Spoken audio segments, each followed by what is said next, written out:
Sábado, dia 15 de novembro de 2025, sejam todos muito bem-vindos, meus amigos, a mais um vídeo do canal Terra Brasilis News. Vamos começar essa edição falando um pouco desse malabarismo que a imprensa está fazendo com relação aí à redução de tarifa de Trump, que o Inácio ganhou o braço de ferro. A imprensa está alvoroçada, tudo para inglês ver, não é? Tudo para pegar os desavisados. Porque a cada nova viagem, a cada coletiva ensaiada, a cada frase cuidadosa, né, preparada aí para encher os olhos da imprensa e da população militante, tudo escolhida para fazer de conta que a diplomacia do Itamaraty repete feitos históricos, promessas, expectativas, acenos otimistas e zero resultado concreto. Este é o fato. Zero resultado.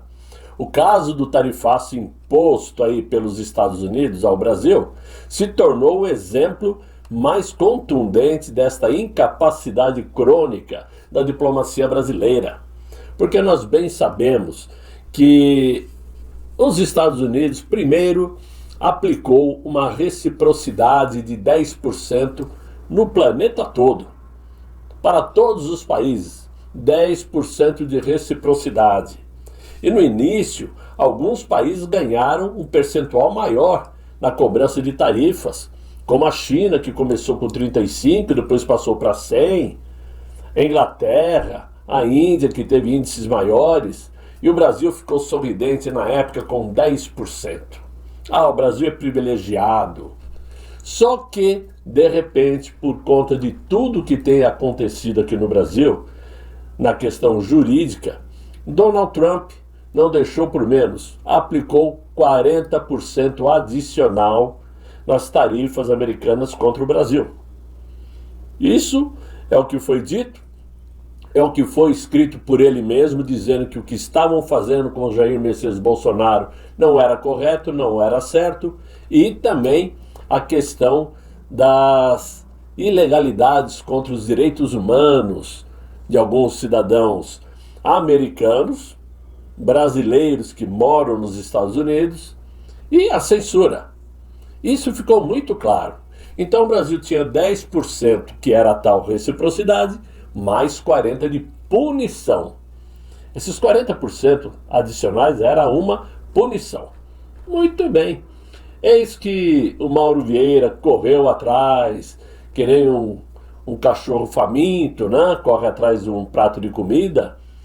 Correu atrás de Marco Rubio. Tentou uma reunião aqui, uma reunião ali, promessas aqui, vai ter outra reunião, na próxima a gente conversa. E de repente, na sexta-feira, Donald Trump derrubou as tarifas de 10% de reciprocidade para todos os países, não somente para o Brasil. Aí, a imprensa brasileira deitou e rolou. Todo mundo aí, tá vendo? O Inácio ganhou o braço de ferro. Que o Inácio usou da química para seduzir Donald Trump. E que eles derrubaram os 10%. Agora liberou aí, diminuiu a tarifa para o café, para a laranja. E todo mundo alvoroçado, como se todos fôssemos trouxas, né? Porque o governo tenta aí vender ao público essa narrativa triunfante que o Inácio dobrou Donald Trump, arrancando uma vitória histórica na queda de tarifas. Eles só esqueceram de citar um pequeno detalhe. Essa retirada de 10% tornou a situação do Brasil pior do que estava. Pelo simples detalhe que ainda resta uma aplicação de tarifas aos produtos brasileiros de 40%. E essa tarifa de 40% não é uma questão comercial, é uma questão política, é uma punição, é uma retaliação, e que, segundo as fontes americanas, só serão derrubadas quando o governo brasileiro consertar todo esse estrago consertar toda essa bobagem que criou no cenário político brasileiro, com perseguição política, ideológica, contra pessoas da direita, contra os conservadores e principalmente da forma como tratam Jair Messias Bolsonaro, que Donald Trump conhece muito bem, da qual Donald Trump tem simpatia. E ele deixou isso muito claro em sua carta enviada ao Brasil, dizendo que o motivo principal da aplicação desses 40% era a forma como estava sendo tratado o julgamento de Jair Bolsonaro. E está claro agora, muito mais claro do que antes, que esses 40% só vão cair quando essa situação política do STF, vocês não ouviram errado, não é questão jurídica, é questão política, porque o Supremo se transformou em um partido político. Quando isto acabar, e se acalmarem a situação, voltarem atrás e, obviamente, não prenderem Jair Messias Bolsonaro, sem contar o fato de que precisam soltar todos aqueles que estão presos. Aliás, presos indevidamente, né? Ou seja, a imprensa quis dar uma de Miguel, né? Quis dar uma de malandro, enaltecendo o Inácio, mas os próprios comentaristas dessa imprensa militante, como na Globo News, por exemplo, deixaram claro, ao vivo e a cores, para qualquer um entender, que na verdade o Brasil não ganhou porcaria nenhuma. O Brasil simplesmente sentiu o golpe mais forte do que antes, porque agora está escancarado. Antes eles diziam que a tarifa contra o Brasil era de 50% por questões comerciais e desviavam o foco. Agora não existe mais essa desculpa, porque Donald Trump, mais uma vez eu digo, derrubou a tarifa de 10% para o mundo todo. E quem continua com tarifas ainda, obviamente é por outro motivo. Fato é que essa situação só torna a posição diplomática brasileira mais agonizante, porque realmente o Brasil não consegue sentar numa mesa de negociações como gente grande e com gente mais grande que ele, não consegue conversar cara a cara, de frente, e não tem nada a oferecer em questões diplomáticas. Claro que o Brasil tem muito a oferecer com relação aos seus produtos. Tem as terras raras, que é de fundamental importância para os Estados Unidos, né? Tem muita coisa. Tem o café, que é importante para os americanos. Por quê? Porque essa redução que Donald Trump aplicou para o mundo todo é para fazer o quê? Um ajuste monetário dentro dos Estados Unidos. Para fazer um equilíbrio comercial dentro dos Estados Unidos, impedindo que ocorra inflação. Né? Então, é claro que existem interesses americanos aqui no Brasil, só que não é o Brasil que vai ditar a regra. Quem vai ditar a regra é os Estados Unidos. Porque ele tem outras opções de compra de café, como na Colômbia, por exemplo, né? Ele tem essas outras opções. A laranja, ele tem opções. Né? Só que, para os Estados Unidos, é de fundamental importância não deixar o próprio americano sentindo falta de produtos. Perceber algumas prateleiras de supermercado com menos produtos. Se tem uma coisa que o americano adora, é usar o seu cartão de crédito ali sem se preocupar com amanhã. Essa é a vida do americano desde sempre. Por quê? Nos Estados Unidos eles fazem o dinheiro girar. Quanto mais ganham, mais gastam. E quando gastam, gera impostos. E o governo ganha. Por esse motivo, Donald Trump mandou ao Congresso americano uma proposta para que o governo libere um cheque de $2.000 por americano. Um presente para cada americano no valor de $2.000.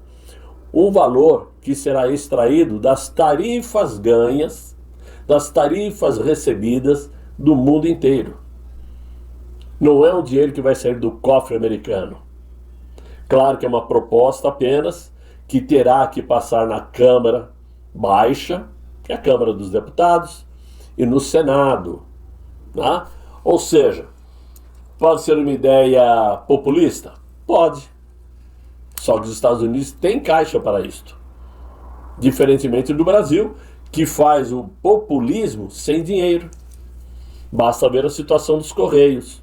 Saiu na imprensa ontem que os Correios talvez vai ter que demitir até 10 mil funcionários. 10 mil funcionários para equilibrar as contas. Por quê? Porque o governo está gastando dinheiro adoidado dos Correios. Isso não acontece nos Estados Unidos. Então, quando a imprensa vem com esse lero-lero de que o Inácio ganhou o braço de ferro e pá, não caiam nessa lorota. Não caiam nessa lorota. Muito pelo contrário. Tenham certeza absoluta que nós, brasileiros, ainda não sabemos de fato qual república nós estamos lembrando hoje, já que hoje é um feriado da proclamação da República. Essa proclamação da República começou errado.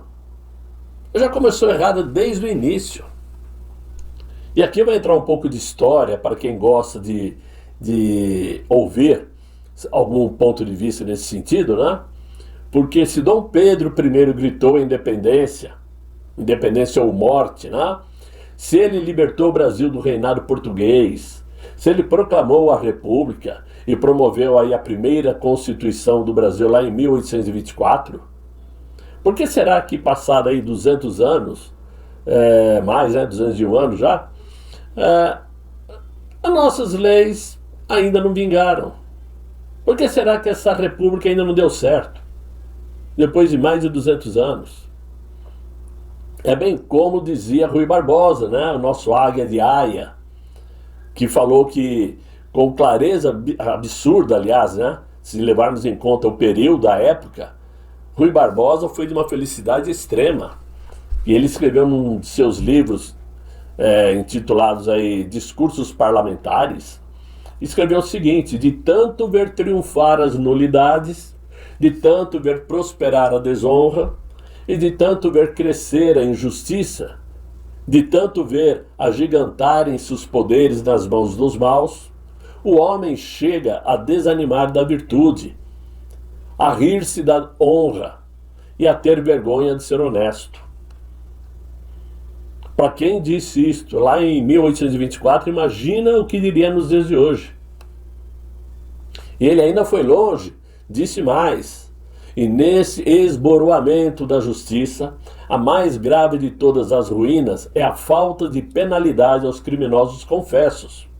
É a falta de punição quando se aponta um crime que envolve um nome poderoso, apontado, indicado e que todos conhecem.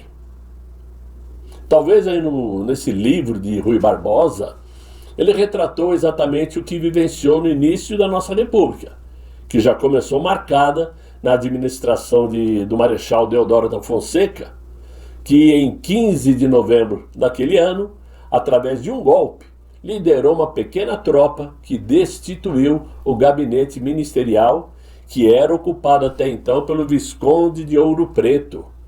E no final daquele dia, a República foi proclamada por José do Patrocínio. O novo regime também aboliu a Constituição de 1824. Acabou com os cargos administrativos e foram ocupados por republicanos de diversas tendências. A ideia era claramente excluir a monarquia do imaginário da população, enfraquecê-la politicamente, uma vez que monarquistas não gozariam de nenhum envolvimento político com o novo regime. Bem parecido com o que acontece hoje, né? Querem acabar com o legado de Jair Bolsonaro, que não sobre nada de vestígio. É o que eles tentam fazer. Só que naquele momento, as caricaturas que faziam de Dom Pedro II, por exemplo, eram terríveis, achincalhadoras, ofensivas. Defendia-se publicamente a derrubada da monarquia e a implantação da república. Mas mesmo sendo o segundo imperador de um país continental, Dom Pedro II nunca pretendeu ter um poder supremo e sempre foi contra a censura. Sempre deixou que essas críticas corressem solta. Nunca instaurou um inquérito de alta traição contra os críticos e nunca mandou a polícia prendê-los, nem apreender, né, as prensas e manuscritos de quem dele discordava. O mesmo aconteceu com Dom Pedro I, onde as aventuras amorosas e os vários escândalos que assombravam a imperatriz eram descritas em crônicas. Apesar de contarem detalhes da sua vida íntima, né, de que até teve filhos fora do casamento, Dom Pedro nunca pensou em calar as fofocas e boatos que circulavam na corte. E também nas ruas, né? Ou seja, nunca foi criado um estado policialesco. Verdade é, meus amigos, que nossos imperadores nunca se voltaram contra a liberdade de expressão, ao menos pelo que sabemos até hoje, né? Se Dom Pedro I gritou independência ou morte, libertou o Brasil do reinado português, proclamou a República e promoveu a primeira Constituição de 1824 no Brasil, por que passado mais de 200 anos as nossas leis ainda não vingaram? Será que eles estão querendo criar uma nova república outra vez? Ou estão querendo criar um sistema parlamentarista, que muitas vezes foi citado lá na Suprema Corte? Lewandowski era um que vivia falando em sistema parlamentarista, com um presidente ali de fachada, mas um primeiro-ministro comandando a nação. Mas não é por aí que a coisa daria certo. Não existe como mudar uma forma de governo num país onde existem mais corrupção do que serviços prestados à população, onde existe mais corruptos do que gente honesta no parlamento. A nossa política é podre, é suja. Não existe regime que dê certo. Talvez fosse hora de voltar a acontecer uma monarquia no Brasil, a termos um rei novamente. Não? Quem sabe voltando atrás a gente consiga consertar esse estado de coisas que acontece hoje no Brasil. Porque não é possível assistirmos a tudo que está acontecendo de forma tão branda como estamos vivenciando. O nosso presidente Jair Bolsonaro prestes a receber voz de prisão e todo mundo esperando o noticiário na televisão para ver se aconteceu ou não. Ontem, Eduardo, por unanimidade, se transformou em réu do Supremo.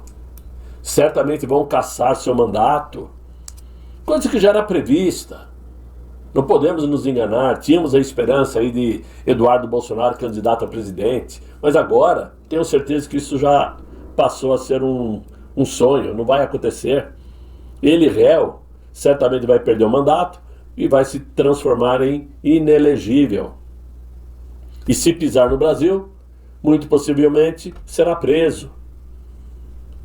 As coisas estão num estado muito avançado. Está acontecendo de uma forma muito rápida. E a troco de que Eduardo Bolsonaro se arriscaria a voltar ao Brasil agora? E deixar de continuar lutando do jeito que ele está lutando lá, junto à Casa Branca. Se existe um fio de esperança aqui no Brasil para todos nós, é graças ao Eduardo Bolsonaro que está lá lutando nos Estados Unidos. Porque aqui dentro do Brasil, lá em Brasília, não existe a mínima chance de vermos as coisas mudarem.